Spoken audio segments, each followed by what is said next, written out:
This opportunity is staring at us right in the face, and most of us are not going to capitalize on it.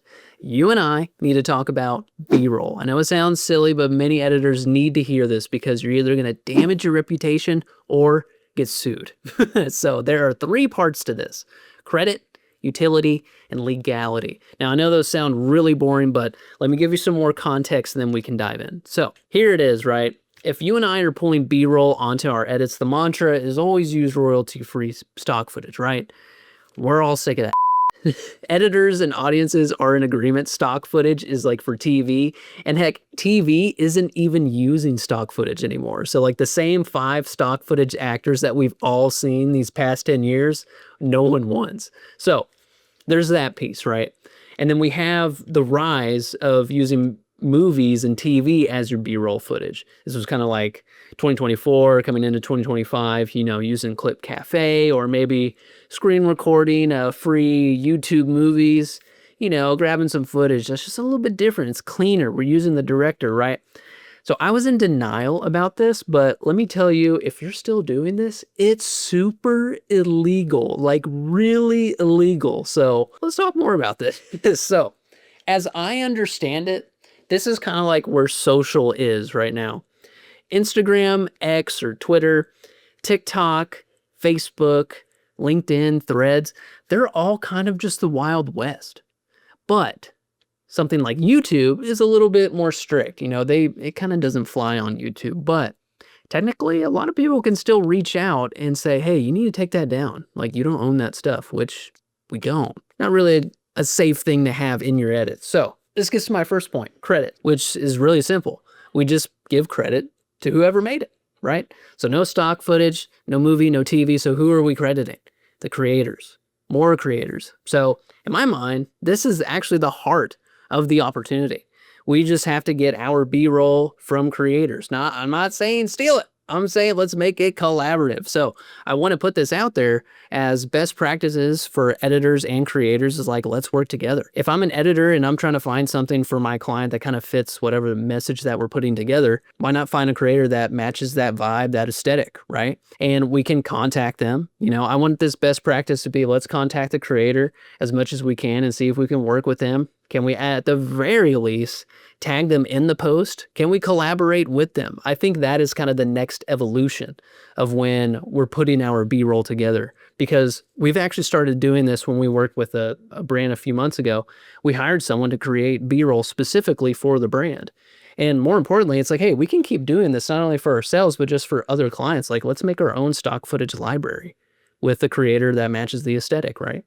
So this kind of brings me to the next thing, which is the utility, which stock footage is just dead, especially on socials, but it's like super dead on YouTube. So kind of like from a YouTube strategy perspective, and like I've been able to work with a few people on this, but the next strategy is not just, you know, like we talked about on socials. Maybe socials is working with creators, whereas on YouTube, it's really like self-driven as like a personal brand. Shoot as much B-roll as possible of them. No stock footage. Like, I think the only time you use stock footage is if like it's a joke, but that is the next opportunity, especially if you're doing long form. And I think that opens up more conversation around, you know, like not only is the scope going to get bigger, not only is the commitment going to get bigger, but if you're working with a client around like a YouTube offer, it has to be all in at this point, because the expectation around content right now is that, like, if you tune in to my channel, the B-roll should be me. Not only does it make sense, but it like buys in with the viewer. It makes sense with the viewer because like you wrote the script, you did all these other things, and it's kind of like a cop-out to use something like stock footage. Or it's even more jarring if you use like this famous actor in the edit. It's like, yeah, we might recognize them, but it's you. So like, it doesn't make sense. So I think there's that opportunity. So with socials, like, let's work with creators to get some of these, you know, B-roll shots. And of course, like, let's shoot B-roll of ourselves for the content that we are producing. I know it's more of a commitment, but like, that's going to be kind of this next foundational tier when it comes to this industry, in my opinion. I think that's where it's headed. It's like the ones that are going to have a great following, a great head start, is going to be the ones that like put all of those pieces together, which is really just going all in on the thing and being extremely intentional of what you're putting on there for a B-roll. So that kind of gives me to the last one is legality. And again, it's really just wrapping up like the opportunity is when it's all of us. It's together. It's not the stock footage, it's not the movies, it's not the TV, it's all of us.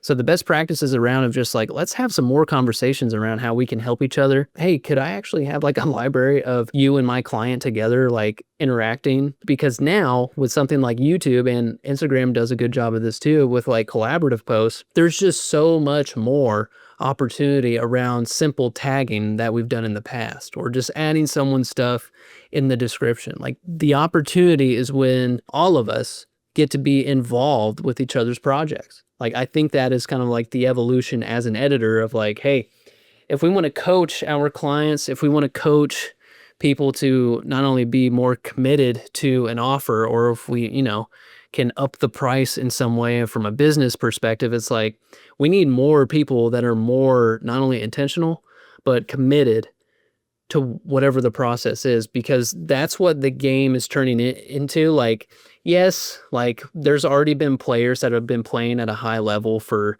multiple decades, but the starting point is still low barrier to entry as far as like, oh, anyone can buy equipment, set up a camera like I'm doing right now, talking to a microphone. But the content side, like actually putting all of that together, like I could say complicated, but it's not complicated. It's just better.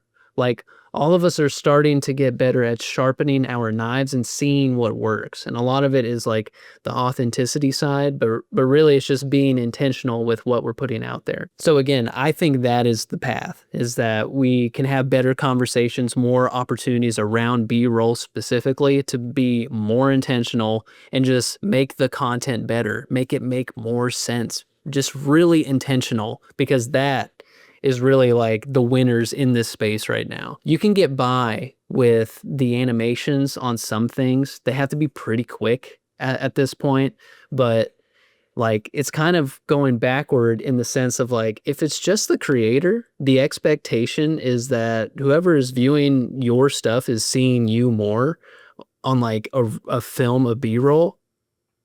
Like that makes more sense. That's more intentional. If you're talking about phones, like we should have a shot of you on a phone rather than like some random ass B-roll, right? So all is to say, I just want to put that out there. Like there is an opportunity for all of us to be talking to each other more and working with each other more. And it's around this, like as simple as it is, B-roll. So keep that in mind, and I'll talk to you soon.